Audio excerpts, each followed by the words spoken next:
Komo Bank Transfer, how to send money from Komo to BDO online. And kung bago ka sa channel na to and gusto mo pa ng mga tutorial videos na katulad nito, please click the subscribe button. So ngayon nakalogin ako sa BDO online account ko and meron ditong balanse na 785 pesos. So bala kong mag-transfer ng pera from Komo to BDO, so dapat yung balanse ko dito is madagdagan after ng pag-transfer natin from Komo. And itetest din natin kung magkakaroon ba tayo ng issue or mabilis lang talaga yung pag-transfer ng pera gamit yung Komo na account. So, dito ako sa Komo Mobile App, inopen ko na siya and ngayon mag-login naman ako. So, gamitin ko na lang yung fingerprint ko sa pag-login.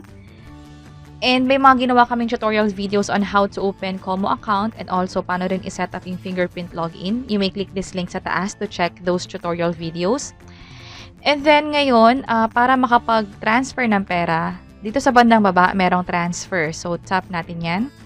And tap ko tong send to new since first time ko makapasa sa BDO account na to.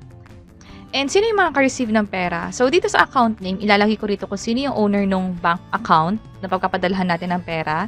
And syempre, ilalagay ko rito sa account number kung ano yung BDO account number na pagkapadalhan natin. And dito sa bank, piliin ko na rito yung BDO.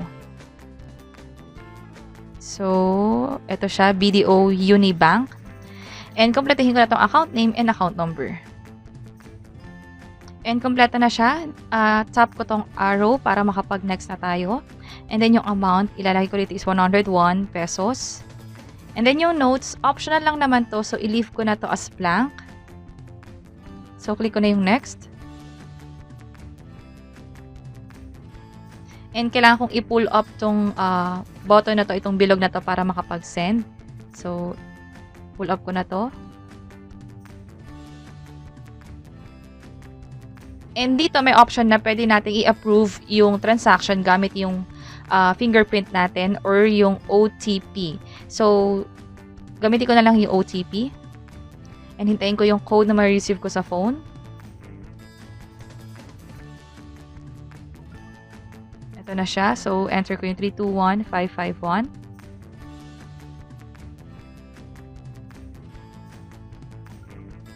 And ito na. So, may na-receive din akong text from Komo. And also, dito sa Komo na app, would you like to save this to your favorites? Gusto ko i-save siya para next time kung gusto ko man mag-transfer ng pera dito sa account din na to, naka-save na siya sa list of favorites ko. Hindi ko na kailangan ulitin yung pag-enter ng account number which is normally yun yung madalas tayo nagkakamali. So, tap ko tong next. And transfer sent. Meron ditong reference number and transaction date and time. Sa akin, nakaugalian ko na i-save yung or i-take yung screenshot ng transaction para just in case magkaroon ng issue, meron akong proof na ginawa ko talaga yung financial transaction na yun online aside dun sa text na mga na-receive ko na from Komo. So, click ko tong done. And ngayon, very quick lang, tap ko tong transfer. And then, meron na dito sa bandang baba na Lulu BDO. Ibig sabihin na save na siya as favorites. So, pag tinap ko yan, ilalagay ko na lang is yung amount and yung notes. Hindi ko na kailangan i-enter yung account name and account number. So, ngayon punta na ako sa BDO.